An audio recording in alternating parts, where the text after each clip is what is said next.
over quickly. Don't mess with me.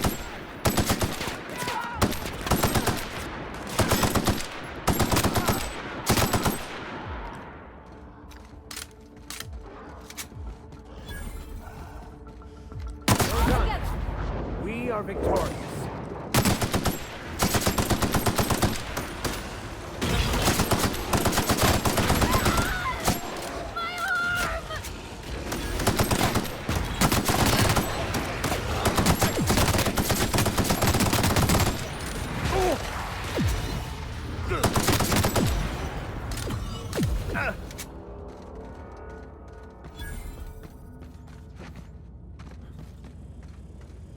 Fight on.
Not even a scratch.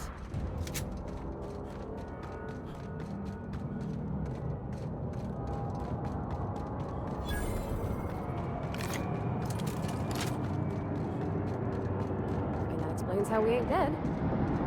Without the pylons, all the O2 this thing's cracking from the ice will just drift off.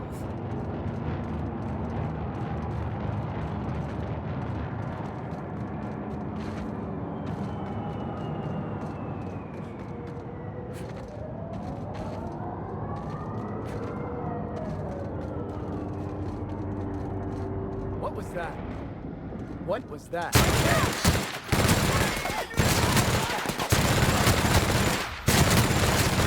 All right.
Captain! Look at us!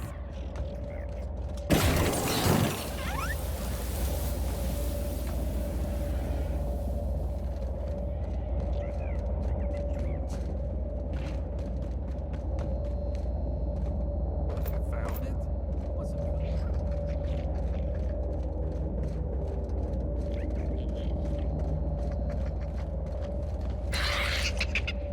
Here they come! Handle this!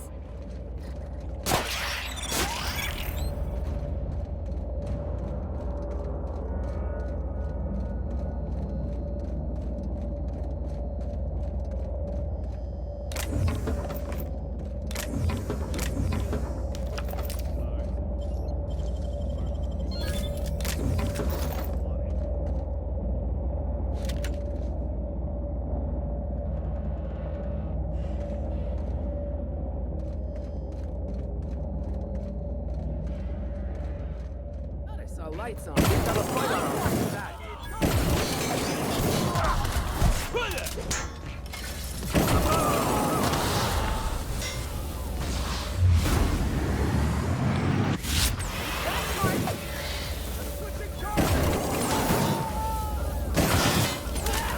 That's the last of them!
Outlaws.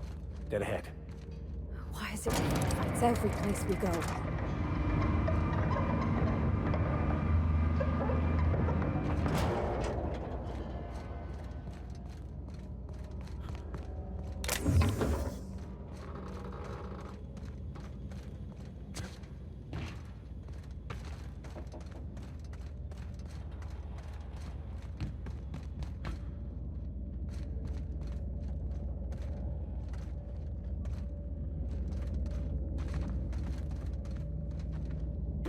I'll keep quiet.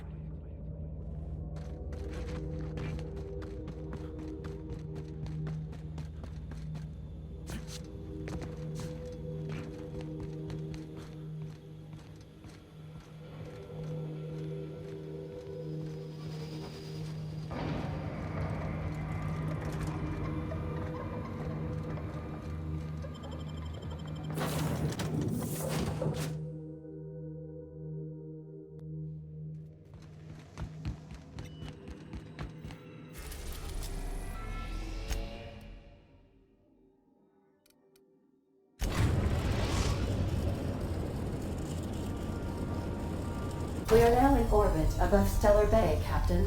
No blockade is a match for my piloting skills.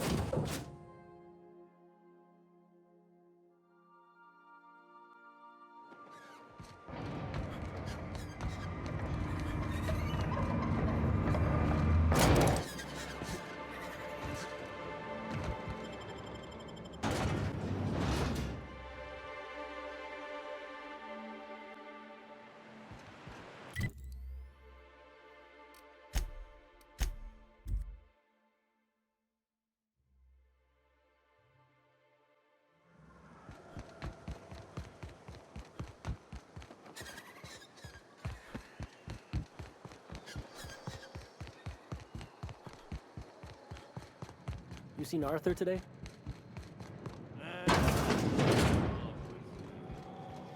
Hungry? I'm famished myself. No rubbernecking. Make a buy or move on.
Please, would you kindly inform the crew that long chats with Ada are not required every time the captain...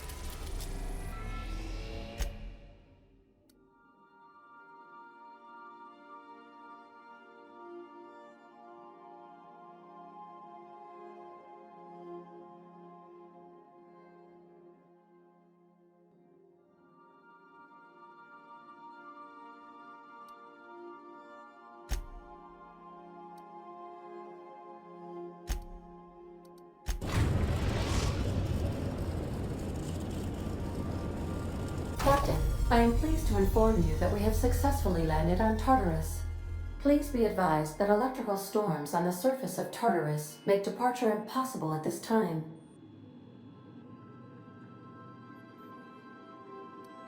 Resident count is as follows: 3,071. Resident deaths, including but not limited to executions, are as follows: 1,684. Resident escapes are as follows: 0. The interior can be chilly. Take a scarf with you, Captain. I would also ask that you leave your captain's ID with me, in the event that you do not return.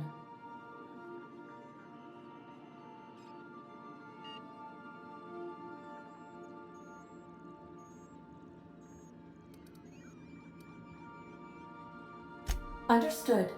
If you die or are incarcerated for life, I can generate a new ID for the next captain. I would prefer if you return, though. Oh, speak of the devil. Captain, I am receiving a transmission from the prison's docking authority now. You're the backup, right? From Akande? Thank the law you're here. These bloodthirsty sprat bags have no respect for the law. We're pinned down.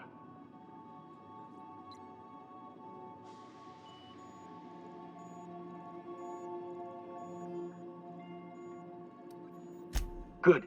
Came through a while ago, but we haven't heard from him or Adjutant Akande in too long. You've got to help us. Please, kill them. Summary justice for the whole lot.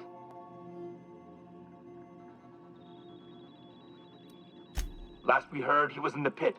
In order to get there, you're gonna have to go through the docks and down through the cargo yard.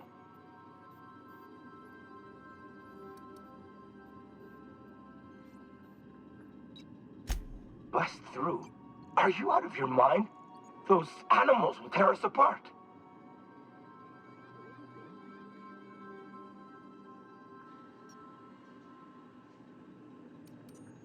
Oh, law. You're right. Okay. Come on, guys. Rifles up.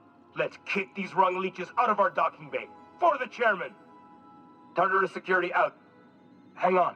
Is that another ship coming in? I think that's from the groundbreaker. Cripes, did that Tennyson woman really send reinforcements? Between you and the Mardettes, we may be able to retake the docks. Good luck out there, Captain. Transmission terminated. How can I be of assistance?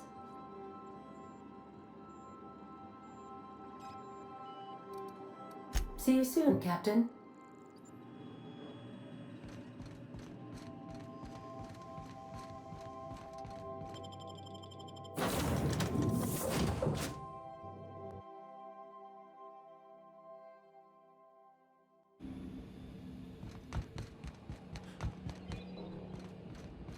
The captain did right by us once. What? Now What it's was our that? turn. What's that noise? Forward for groundbreaker.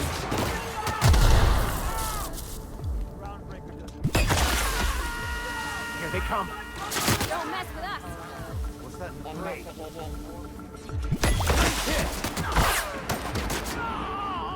Stay down, hullhead.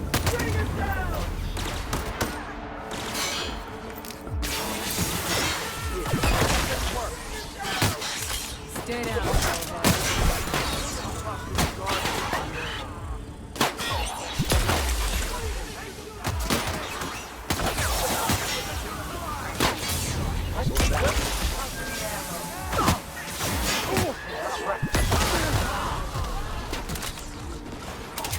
Our victory is their defeat.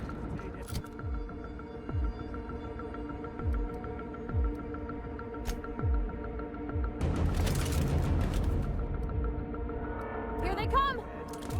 Ah!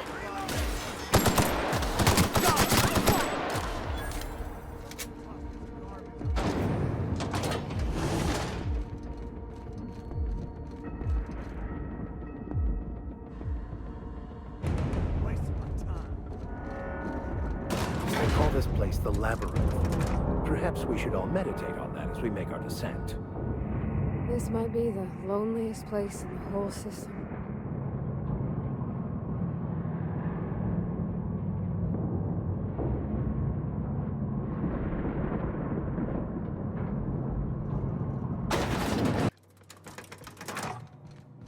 Let's look around. There's gotta be a few ways through here. Sublight has arrived. Hey, kid. A little bird told me you could use our help. I said I owed you one, and I always pay my debts. We're not about to leave our favorite vice president hung out to dry. Always contractors. Go bust some heads, and tell him Lillian sent you.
the team, my friend.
Get in there, troops. For Monarch! For Halcyon!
Everything in my life has been leading up to this point. I believe I am ready for this. Whatever comes of this, I just really want to know you all. When I pulled you out of the Hope, I never imagined you'd turn me over to the board. Planting a bug in my terminal? That's low. We could have saved this colony, you know. That was always the plan. I revive you, you do as I say. I tell you to go there, get me this, shoot that, and you do as I say. If you'd just listened to me, we could have rescued everyone on the Hope. We could have been the saviors of Halcyon. But you didn't listen. No one in this damn colony ever listens.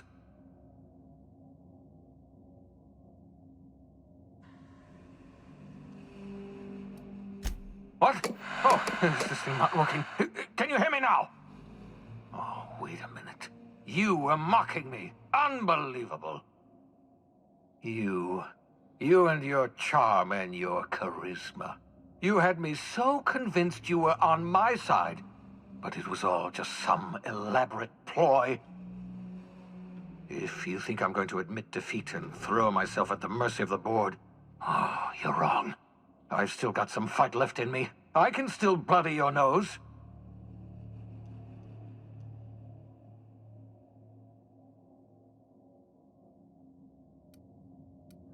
Oh, don't you test me. Don't try to call my bluffs. You have no idea how far I'll go. Don't worry about me. Worry about what I'm willing to do. Oh, I've got nothing to lose. I've got nothing to live for. But I'll tell you what I do have. Oh, I've got a gun. And I've got Adjutant Akande as my hostage. Not bad for an old man, eh?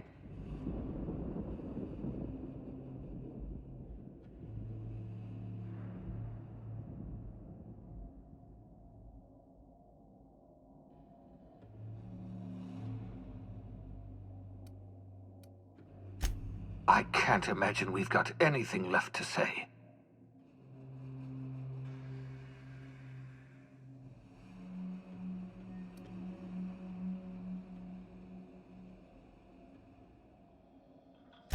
So you found out. I suppose it's not enough that you ruin my every plan. You must also humiliate me by reminding me of my failures. Yes, I've killed people. Is that what you wanted to hear? I experimented on dozens of the Hope's colonists. Every last one of them died in agony.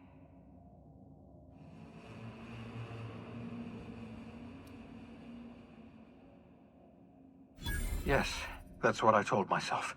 If I'd only kept trying, if I'd only kept experimenting, I'd discover the secret to reviving the Hope's colonists. I didn't care about the cost. I didn't question the morality of my actions. What are the deaths of a few dozen colonists weighed against the lives of hundreds of thousands?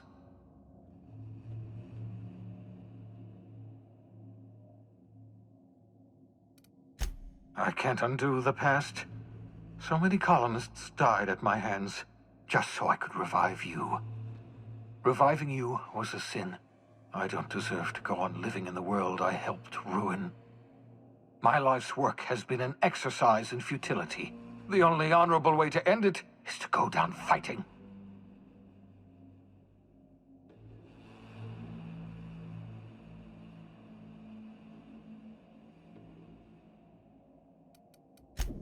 I expect you'll try.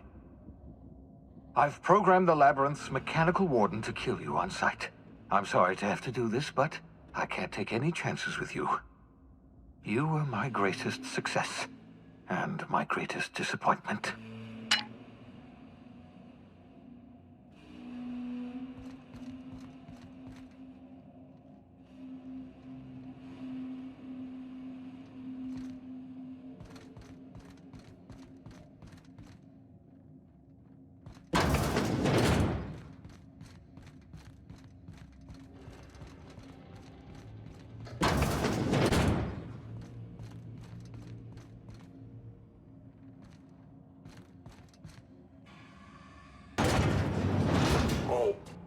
Sweeping the area.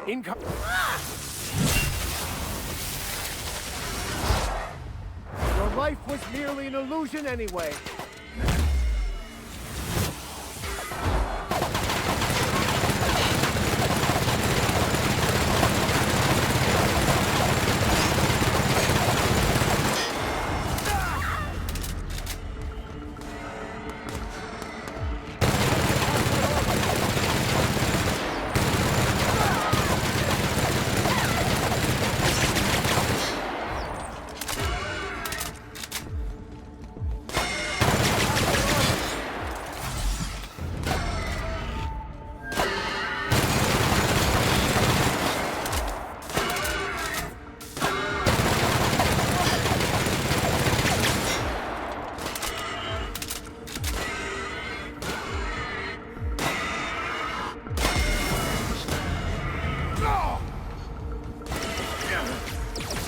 Here's a little trick I learned in prison.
traitor!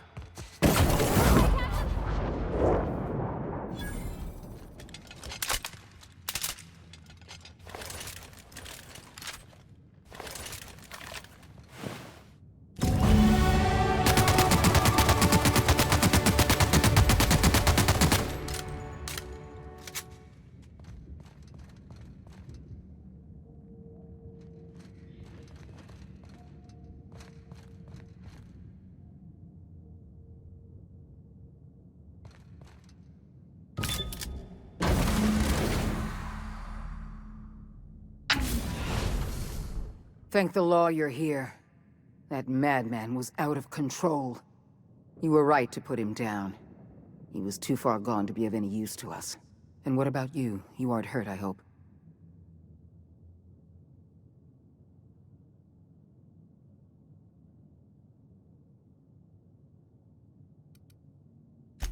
I'm not hurt. Well, except for my pride. I can't believe that lunatic got the better of me. You've put down the worst riot in our history, rid the colony of a dangerous madman, and saved my life. The board owes you a tremendous debt. We don't have a moment to lose. We're gonna have to work together to save Halcyon, because the situation is far worse than you imagined.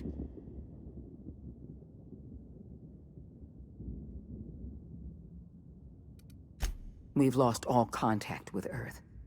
It's been 3 years since we've received a message. We've had no contact, no signals, nothing. Earth has gone dark. 2 years ago, the Earth Directorate's frigate disappeared en route to Earth. We don't know if they ever made it. We don't know if there's an Earth to go back to. Earth is only an idea to us. But that idea is the bedrock the colony is built upon. If people were to find out it's gone dark, the shock could be too much to bear. That's precisely why no one else must know the truth.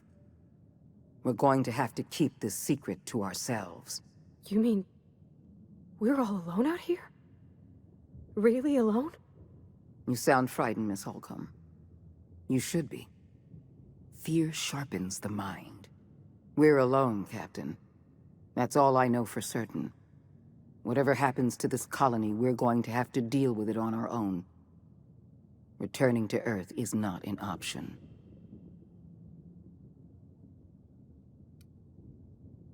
Yes, we do have a long road ahead of us. But I have faith in you. The service you've done for this colony is nothing short of extraordinary. You're the reason I'm still standing here today. The board will survive because of you. And as the board goes, so goes Halcyon. It's time we carried out the program. I trust I can count on your support, Captain.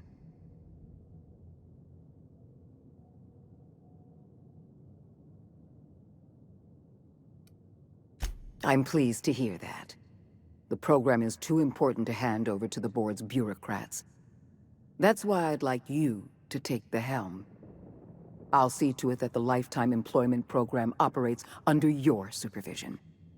We'll work together to save this colony. We're on our own now. Earth isn't coming to save us, so we're going to have to save ourselves.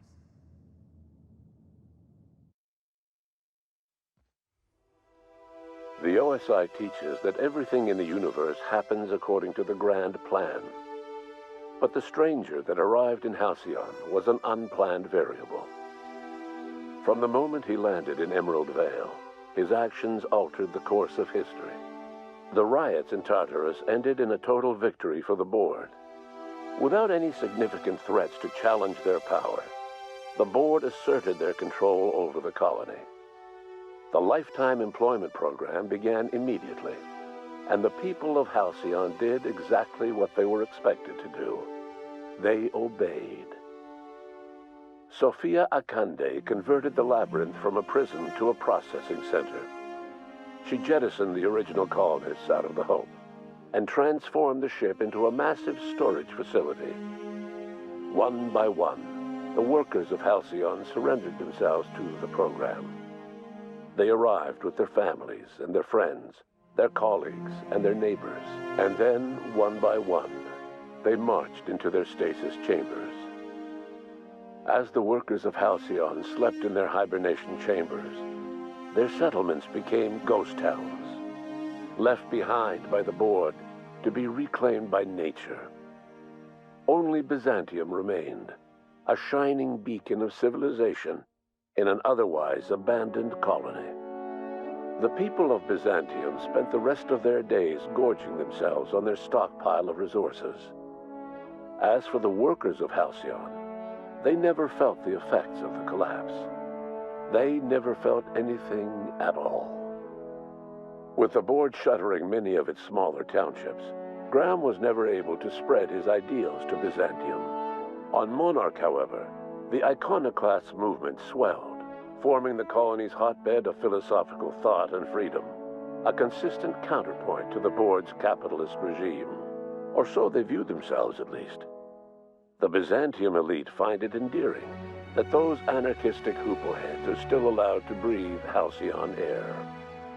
Bolstered by her status as savior of humanity, Lilia Hagen ushered sublight salvage to a new golden age. Her company grew bolder and more transparent over time, muddying the line between lawful and criminal for the entire colony. The sublight family would thrive for years to come. Over the years, the ruins of Edgewater caused irreversible environmental damage to the landscape of Emerald Vale, owing largely to the presence of toxic compounds in the town's building materials. As for Edgewater's former workers, their remains provided a source of nourishment for the region's fauna, leading to an explosion in the sprat population. The collapse of Edgewater left its workers bereft of any purpose in life. Most of them made their way to Adelaide Medevitt's camp, hoping to ingratiate themselves into her favor. Adelaide accepted only a few to her community. The rest were turned away and likely died of starvation. Nevertheless, Adelaide's camp grew into a well-established town. It was only a matter of time before the adjutant sent her troops to wipe out Adelaide's town. Only one deserter escaped the massacre. He was believed to be carrying the last remaining copy of Adelaide's research. The bounty on his head remains unclaimed. While the groundbreaker remained mechanically stable, the changing times forced Junlei Tennyson to make some difficult calls on behalf of her community. The work of maintaining independence was an uphill climb, and she found herself caving to bad faith compromises with the board. Time will tell if the groundbreaker can endure. As smaller settlements were swallowed up and their workers drafted into the lifetime employment program, Byzantium continued to thrive. While its citizens lived in decadence and extravagance, a small cadre of scientists worked to solve the nutrition crisis that threatened Halcyon. No one else much noticed the townships that disappeared from the map, or the luxuries that slowly lost their luster year by year. As the board reasserted control over Halcyon, Felix came to realize that his life as an upstart rebel had come to an end. The board's victory crushed any hope for a grand revolution across Halcyon, and so Felix, once again, found himself without a purpose in life. And so, disillusioned with his former boss and with nowhere left to go, Felix left his crew without saying goodbye. He was never heard from again. As a reward for his part in her courageous rescue, the adjutant invited the vicar known as Max to become one of the leaders of the Order of Scientific Inquiry. But Max had no interest in serving any organization, let alone the OSI, which he knew would never tolerate his heretical theories. Instead, he attempted to minister to the people of Byzantium. They rejected his ideas, being far too satisfied with their own material comforts. Disillusioned, Max gave up and left the city. He was never heard from again. Though Parvati eventually grew comfortable aboard the Unreliable, she never quite came out of her shell. She seemed to prefer the company of Ada to the crew, and she could often be found neck-deep in cables and grease, telling Ada funny stories from her childhood. As the board began to roll out their lifetime employment program, Parvati was plagued by dreams of freezing to death. She began taking increasingly longer shore leaves, and she eventually disappeared from the Unreliable entirely. The board never knew what became of her, and under the adjutant's orders, they never tried to find out. Parvati was afforded a measure of peace and left to her own devices. As hard as she tried to drink them away, Nyoka's memories eventually overcame her.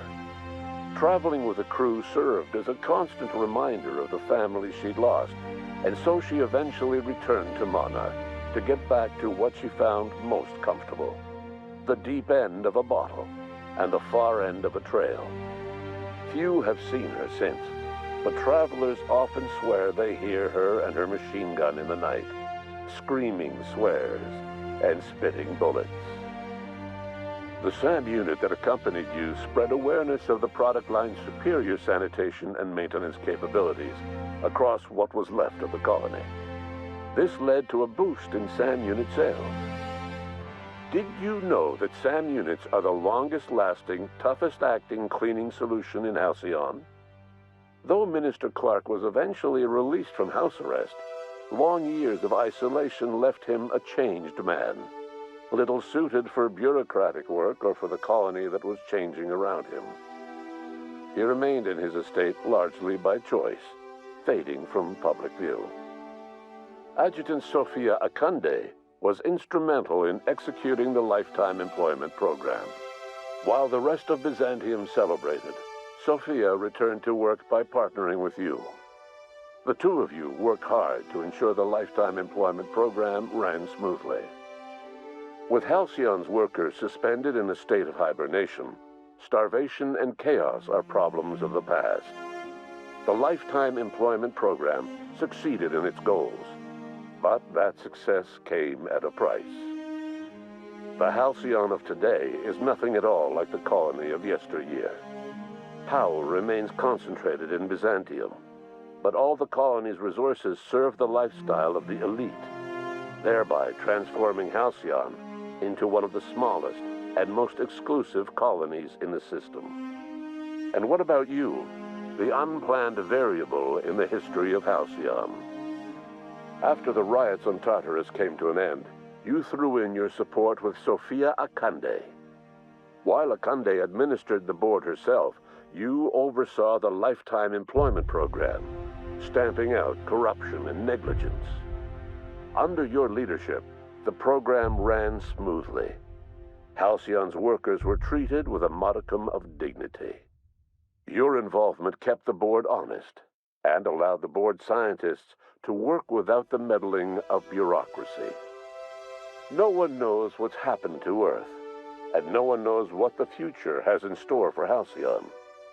All we know for certain is this: the name of the Unreliable and that of its intrepid captain will remain the subject of countless stories for years to come.